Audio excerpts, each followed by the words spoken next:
بسم اللہ الرحمن الرحیم۔ BKW وائس کے معزز دیکھنے والوں کو السلام علیکم۔ میز پر کھانا لگاتے ہوئے اس کا پورا دھیان پلیٹیں سجانے میں تھا اور میری آنکھیں اس کے چہرے پر جمی تھیں۔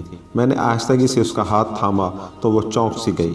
میں تم سے ایک ضروری بات کرنا چاہتا ہوں، کافی ہمت جتانے کے بعد بالآخر میرے منہ سے نکلا۔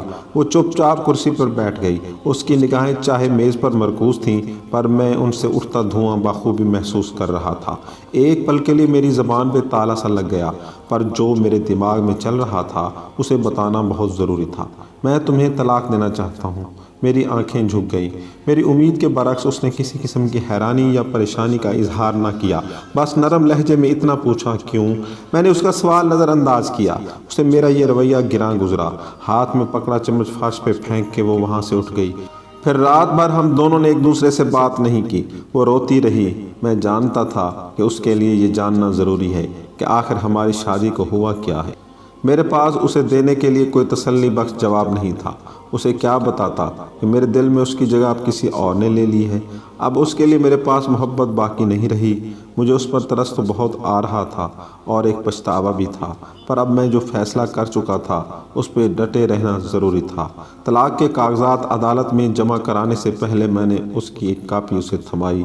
اس نے ایک نظر کاغذات پر دوڑائی اور اگلے ہی لمحے اس کے ٹکڑے کر کے زمین پر پھینک دیا۔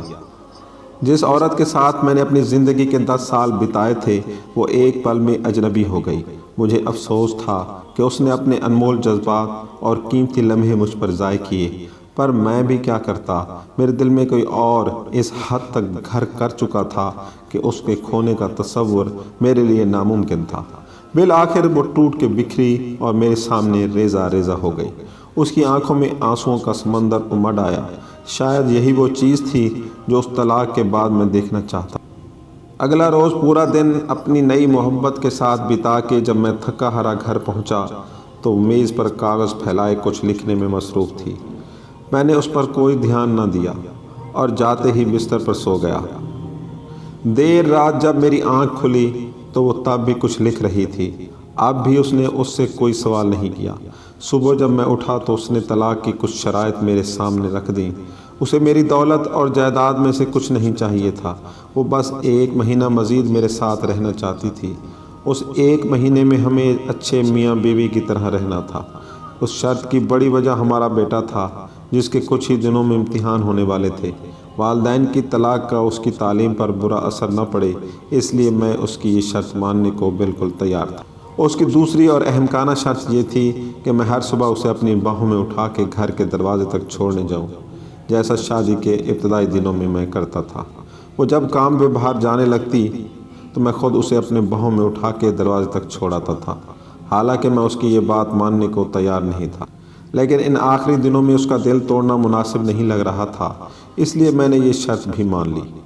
اس کی ان شرائط کے بارے میں جب میں نے اپنی نئی محبت سے ذکر کیا تو وہ ہنس بولی، وہ چاہے جو بھی کر لے ایک نہ ایک دن طلاق تو اسے ہونی ہی ہے۔ میری بیوی اور میں نے اپنی طلاق کے معاملے سے متعلق کسی اور سے ذکر نہ کیا۔ شرائط کے مطابق پہلے دن جب مجھے اسے اٹھا کے دروازے تک چھوڑنے جانا تھا تو وہ لمحات ہم دونوں کے لیے بے حد عجیب تھے۔ ہچکچاتے ہوئے میں نے اسے اٹھایا تو اس نے بھی اپنی آنکھیں بند کر لی۔ اتنے میں تالیوں کی ایک گونج ہم دونوں کے کانوں میں پڑی۔ پاپا نے ممی کو اٹھایا ہوا ہے۔ ہاں ہاں ہاں، ہمارا بیٹا خوشی سے جھوم رہا تھا۔ اس کے الفاظوں سے میرے دل میں ایک درد سا اٹھا اور میری بیوی کی کیفیت بھی لگ بھگ میرے جیسی تھی۔ پلیز اسے طلاق کے بارے میں کچھ نہ بتانا، وہ آہستگی سے بولی۔ میں نے جواباً سر ہلایا۔ اسے دروازے تک چھوڑنے کے بعد میں اپنے آفس کی طرف نکل پڑا اور وہ بس سٹاپ کی طرف چل دی۔ اگلی صبح اسے اٹھانا میرے لیے قدر آسان تھا اور اس کی ہچکچاہٹ میں بھی کمی تھی۔ اس نے اپنا سر میری چھاتی سے لگا لیا۔ ایک عرصے بعد اس کے جسم کی خوشبو میرے حواس سے ٹکرائی۔